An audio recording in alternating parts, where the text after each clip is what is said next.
우리 다 함께 하나님 거룩하신 말씀 로마서 4장 18절부터 25절 말씀을 보도록 하겠습니다. 로마서 4장 18절부터 25절 말씀을 다 함께 한 목소리로 읽도록 하겠습니다. 아브라함이 바랄 수 없는 중에 바라고 믿었으니 이는 내 후손이 이 같으리라 하신 말씀대로 많은 민족의 조상이 되게 하려 하심이라. 그가 100세나 되어 자기 몸이 죽은 것 같고 타라의 태가 죽은 것 같음을 알고도 믿음이 약하여지지 아니하고 믿음이 없어 하나님의 약속을 의심하지 않고 믿음으로 견고하여져서 하나님께 영광 돌리며 약속하신 그것을 또한 능히 이루실 줄을 확신하였으니 그러므로 그것이 그에게 의로 여겨졌느니라.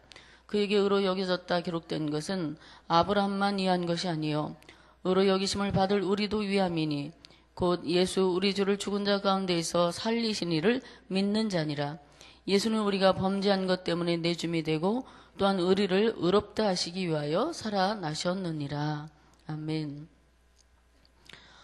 이방인이나 유대인이나 구원은 오직 믿음으로 말미암는 것이라는 것을 3장에서 바울은 강조했습니다.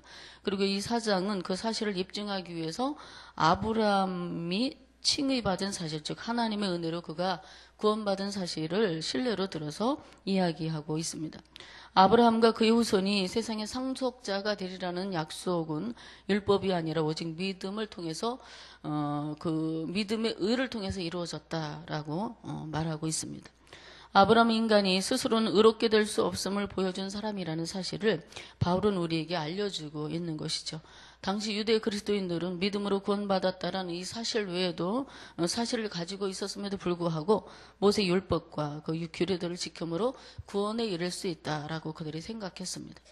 그래서 율법에 속한 자들이 상속자가 되는 것, 하나님 나라의 상속자가 되는 것은 불가능한 일입니다. 하나님이 아브라함과 그의 후손들의 실패에도 불구하고 계속해서 그들을 용서해 주시면서 그 약속을 지켜오셨기 때문에 아브라함이 믿음의 조상이 될 수 있었다라는 것이죠.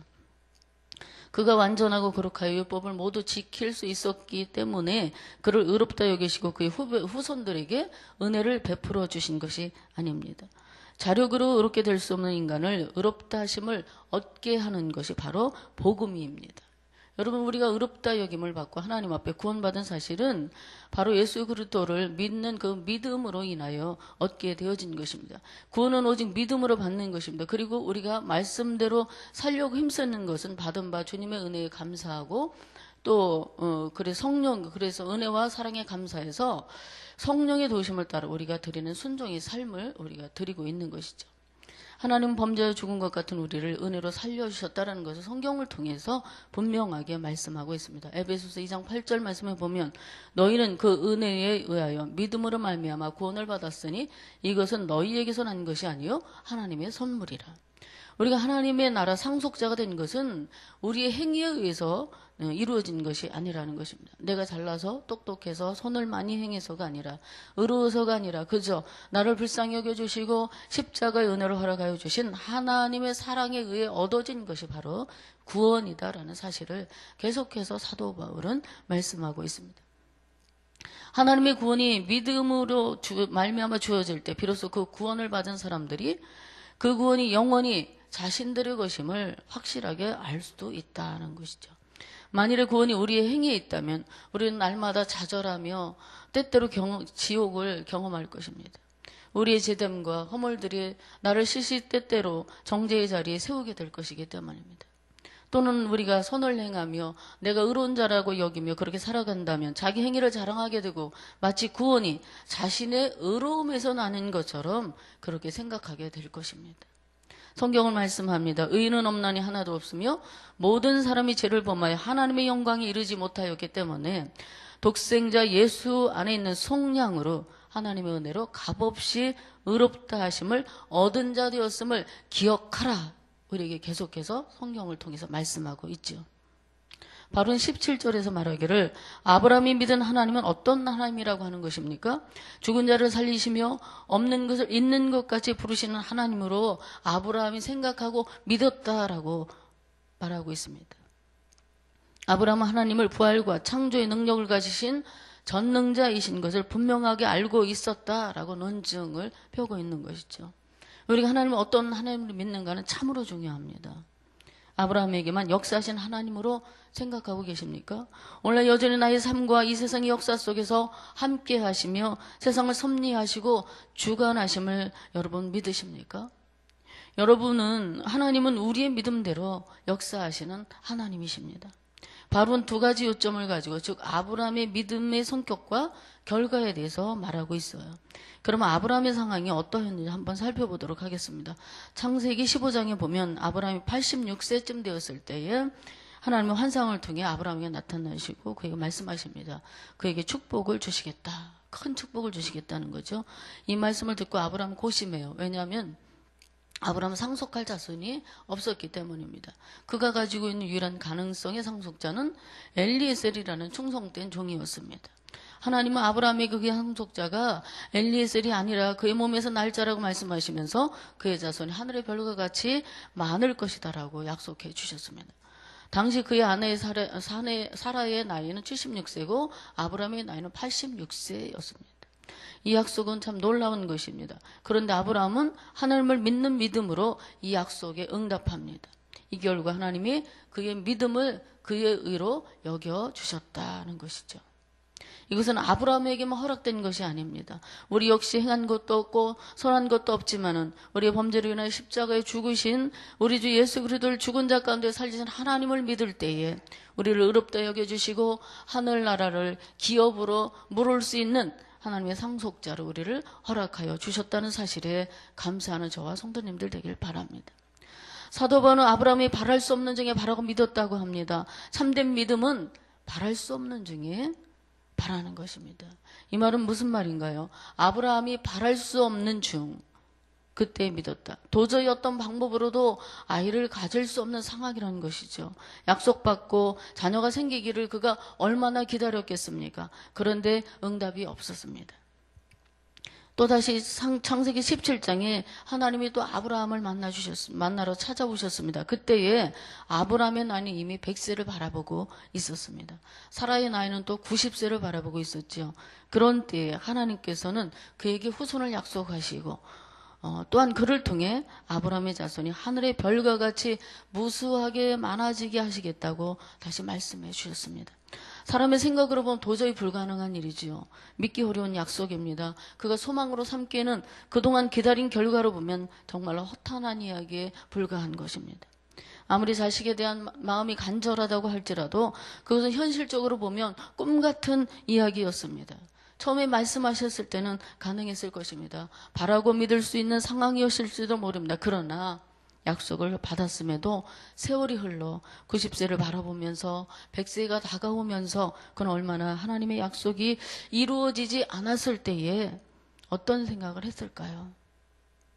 여러 해에 걸쳐서 하나님은 아브라함에게 주기적으로 나타나셨습니다. 그리고 그에게 말씀하여 주셨던 하나님의 약속을 내가 잊지 아니하였다라는 것을 전달하셨습니다. 그렇지만 가망이 없기에 소망의 불을 끌만도 한데 하나님께 대한 아브라함의 응답은 바랄 수 없는 중에 하나님을 믿고 바랬던 것입니다. 본인이나 아내가 절대로 자식을 생산할 수 없다라는 사실을 알고 있었지만 그럼에도 불구하고 하나님을 믿기로 선택했습니다. 더 나아가서 아브라함의 믿음이 약해지지 아니하는 가운데 믿었다고 19절에 바울은 말합니다. 상식적으로도 현실적으로 불가했지만 20절에 기록된 대로 아브라함이 하나님을 향한 믿음은 약속을 의심하지 않는 믿음이요 세월이 지날수록 더 견고해진 믿음이요 이루어질 것을 바라며 미리 하나님께 영광을 돌린 그러한 믿음이었습니다. 약속을 능히 이루실 줄을 확신하는 믿음을 아브라함이 가지고 있었다라는 거예요. 그래서 그것이 그에게 의로 여겨졌다라고 말씀하고 계시는 것이죠. 14년 동안 기다림이 그의 믿음을 약하게 만들지 아니하고 더욱더 하나님을 바라며 강하게 만들었다는 거예요. 그 이유는 하나님께서 약속하신 그것을 또한 하나님이 능히 이루실 것을 확신하였기 때문입니다. 아브라함은 처해지는 상황이 어렵고 힘들었지만 자신의 상황을 바라본 것이 아니었습니다. 현실을 외면하고 또한 부정했다는 것이 아니라 19절처럼 도저히 바랄 수 없는 자신들의 처지인 현실을 받아들이면서 그 상황보다는 그 상황 속에서 역사하실 수 있는 하나님에 대한 신뢰, 약속에 대한 소망이 흔들리지 아니하고 상황이 좋지 않으면 않을수록 하나님에 대한 믿음이 더 견고해졌다고 하는 말씀입니다. 이것이 바로 아브라함이 가졌던 믿음입니다. 참 믿음. 참 믿음이라는 것이 어떤 것인가를 우리에게 확실하게 보여주고 있는 것이죠. 이것은 아브라함에게만 허락된 것이 아닙니다. 우리도 행한 것이 없지만 우리의 범죄로 인하여 십자가에 죽으신 우리 주 예수 그리스도를 죽은 자 가운데 살신 하나님을 믿을 때 우리를 의롭다 여겨주시고 하나님 나라의 상속자로 우리를 허락해 주셨다는 사실을 여러분 마음 가운데 확신을 가지고 믿을 수 있기를 바랍니다. 믿음의 모든 시험은 바로 이러한 사실들, 우리가 하나님을 어떻게 보느냐에 연관되어 있다라는 거예요. 아브라함은 하나님을 절대적으로 신뢰할 수 있는 분이며 또 그의 약속을 능히 이루실 수 있는 분임을 확신했습니다. 이러한 믿음이 저와 성도님들에도 있게 되기를 바랍니다. 어제 있었던 일이 작은 신뢰입니다. 이것 가지고 이렇게 조금 거리가 있지만, 제가 한 가지 이야기를 드리자고 한다면, 제가 아들이 하나 있습니다. 그래서 지금 사역을 하고 있는데, 아들이 이제 재산 목록 1호가 있어요. 바로 드론, 여러분 드론 아시죠? 공중에 이렇게 날려서 공중 촬영도 하는 건데, 작년에 전도사 친구하고 여름 휴가 때 해외여행을 가자고 이제 계획을 걔들이 한 거예요. 근데 해외여행 가지 말고 우리가 그 비용을 가지고 드론을 사서 국내 여행을 한번 해보자. 그래가지고 이제 없는 형편에 모았던 돈과 활부를 해가지고 드론이라는 것을 샀습니다. 그래서 이제 공중 촬영을 하니까 너무 신기한 거예요. 그래서 멀리 한 5km까지 그게 날아갔다가 배터리가 거의 방전될 때쯤은 이게 돌아오는 시스템으로 되어 있는데, 이제 그동안 몇 달 동안 바빠가지고 한 번도 드론을 날리지 못해가지고 2주 전에 휴일에 몇 달 만에 이제 드론을 가지고 40분 정도 올라가면 정상이 있는 산을 이제 올라간 것입니다. 그래서 공중 촬영을 해서 겨울 풍경을 얻기 위해서 드론을 날렸는데 이 녀석이 배터리가 방전되는 소리가 띡띡 나면서 돌아와야 되는, 당연히 돌아오는 것을 기다리고 있었어요. 근데 얘가 어느 시점에서 돌아오지 않고 추락을 해버린 거예요. 그러니까 상상도 못했던 거죠. 배터리가 다 되면 스스로 돌아오도록 시스템이 되어 있어서 분실될 확률이 굉장히 낮은 것인데 안 돌아오고 반경 한 150m, 200m 그쯤에서 이제 신호가 끊겨버렸어요. 그래서 그것을 찾겠다고 험한 산을 헤매다가 어둑어둑해서 이제 찾지 못하고 내려왔다라고 전화가 왔어요. 어머니 너무 허탈합니다. 그러더라고요. 걔가 돌아오지 않으리라고는 생각을 못했는데 돌아오지 않아서 굉장히 마음이 허탈했다. 그래서 그것을 찾았다는 거야. 그래서 그랬어요. 야, 사람도 살고 죽는데 잊어버려. 엄마는 내가 그 험한 산 찾다가 낙엽 밟아서 미끄러져가지고 다치지 않은 것만 해도 너무 감사하다. 그리고 속상해하지 말고 잊어버리자. 이렇게 얘기를 했어요. 아, 그래야죠. 뭐 이렇게 이제 대답은 했는데 겨우 이제 그렇게 했는데 꼭 얘가 그걸 찾으러 갈 것 같은 생각이 드는 거예요. 너무 아까우니까. 자기 재산 목록 이러니까.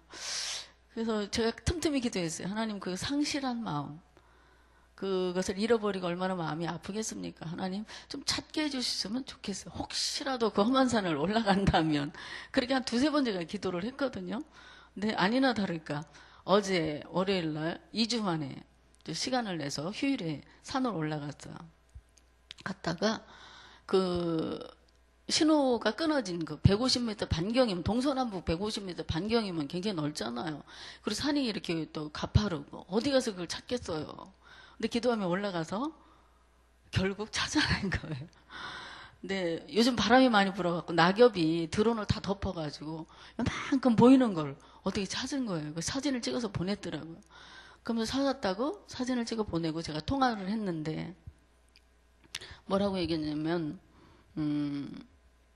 낙엽더미 속에 이 드론을 찾았다고 기뻐하면서 왔는데 하는 말이, 엄마 제가 이 드론을 찾으면서 잃어버린 한 마리 양을 찾아 헤매는 하나님 마음을 절실하게 느꼈다는 거예요. 꼭 돌아와야 되는 것이 돌아오지 않았을 때 그 마음, 그래서 자기가 간절하게 그걸 찾으면서 예수님의 마음이 이런 마음이었겠구나. 한 마리 양을 찾아서 들로 헤매고 다녔던 예수님의 누가 보면 맞는 그 말씀에 있는 것이 자기 마음에 절절히 와닿으면서 아, 나도 이런 마음으로 한 마리 양을 찾아 헤매는 마음으로 목회를 해야 되겠다. 그런 깨달음을 얻었다라고 고백을 하더라고요. 돌아와야 되는데 돌아오지 않는 양에 대한 마음. 그 하나님 마음이 이런 간절한 마음이 아니었을까라는 것을 깨달았다는 그 이야기를 들으면서 그래, 하나님께서 이런 교훈을 주시려고 그 드론을 산중에서 왜 잃어버렸을까? 다시 한번 우리가 생각하게 하는 그런 은혜가 아닌가 그런 얘기를 했습니다. 그래서 너무 고맙다. 하나님께서 그것을 통해서 우리에게 많은 선물을 주신 것 같다. 하나님 신실하신 분이야. 우리의 바람에 응답해 주셨고 또 많은 깨달음을 우리에게 주셨지 않냐. 너무 고맙다라는 그런 대화를 아이하고 나누게 되었습니다. 여러분, 우리가 아브라함을 신뢰로 든 본문을 통해서 얻을 수 있는 교훈이 무엇일까요? 어떤 상황에서든지 우리도 아브라함처럼 하나님께서 하신 말씀대로 이루실 것을 바라보아야 한다는 것입니다. 하나님께서 우리 환경과 어려움과 시련을 능히 처리해 주실 수 있는 분으로 믿는가? 그렇지 않는가라는 것입니다. 아브라함 하나님이 자신에게 주신 약속을 믿기로 선택했습니다. 하나님 무의 소유를 창조하신 분이십니다. 말씀으로 우주를 창조하셨고 죽은 자를 살리시는 분이십니다. 이러한 능력을 가진 하나님 분명히 우리의 삶에서 발생하는 모든 일을 처리하실 수 있음을 믿으시기를 바랍니다. 당신의 아들을 보내주시고 십자가 못 박으시고 죽음에 내어놓으시기까지 우리를 사랑하셨습니다. 그것은 하나님께서 우리의 모든 요구를 채워주시기를 원하신다는 것을 입증해 주신 거예요. 그 입증된 사랑 안에 있는 우리가 무엇을 의심할 수 있겠습니까? 여러분이 믿고 섬기시는 하나님이 무한한 능력을 가지신 분이심을 믿으시길 바랍니다. 무한한 사랑의 하나님이심을 믿으시길 바랍니다. 그분 안에 머무시며 그분의 마음을 느껴보시고 경험하는 복된 하루 될 수 있기를 바랍니다. 믿음을 기뻐하신 하나님을 기억하고 오늘 여러분의 상황이 어떤 상황인지 저는 알 수 없지만 그 상황을 주님 앞에 맡겨드리십시오. 신실하신 하나님 앞에 우리의 상황을 맡기고 기도하며 그분이 우리를 필요를 채우시며 우리를 위로하실 분이심을 기억하며 그렇게 믿음으로 나갈 때에 상황보다 더 크시고 능력 많으신 하나님이 일하시고 채우시고 역사하실 것을 믿습니다. 함께 기도하도록 하겠습니다. 하나님 하신 말씀대로 이루실 것과 하나님의 하실 일에 대해 우리가 견고한 믿음을 가질 수 있는 그런 은혜가 있기를 바랍니다. 우리에게도 아브라함과 같은 믿음의 선택이 있게 하시고 그렇게 견고한 믿음으로 살 수 있도록 은혜 내려 주옵소서. 오늘도 주의 말씀을 받고 기도하는 사랑하는 모든 성도들의 가정과 삶의 터전을 하나님께서 축복하여 주옵소서. 주 예수 그리스도를 믿음으로 의롭다 여겨주신 은혜에 감격하며 감사하는 하루 되기를 간절히 소망하오며 예수님의 이름으로 기도하옵나이다. 아멘. 우리 함께 우리에게 공동기도문 봉사입니다. 우리에게 서로 사랑하는 마음을 더욱 부어 주옵소서. 교회 안의 작은 교회들을 넉넉하게 축복하옵소서.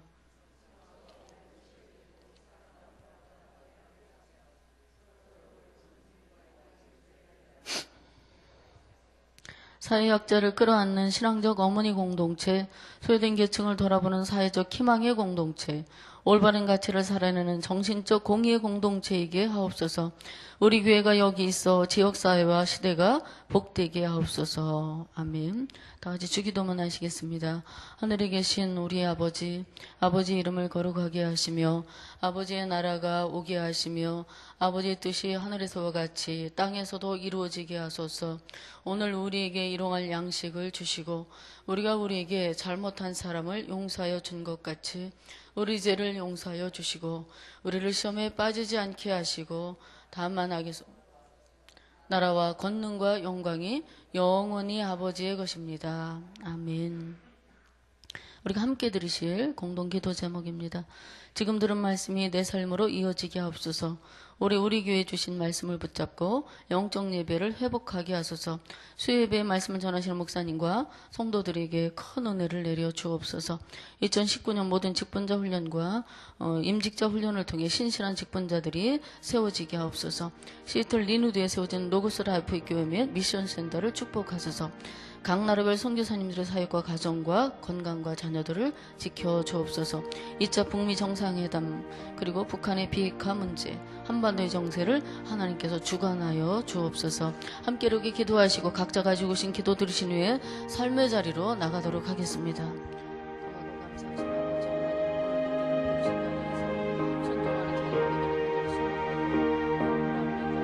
순종하는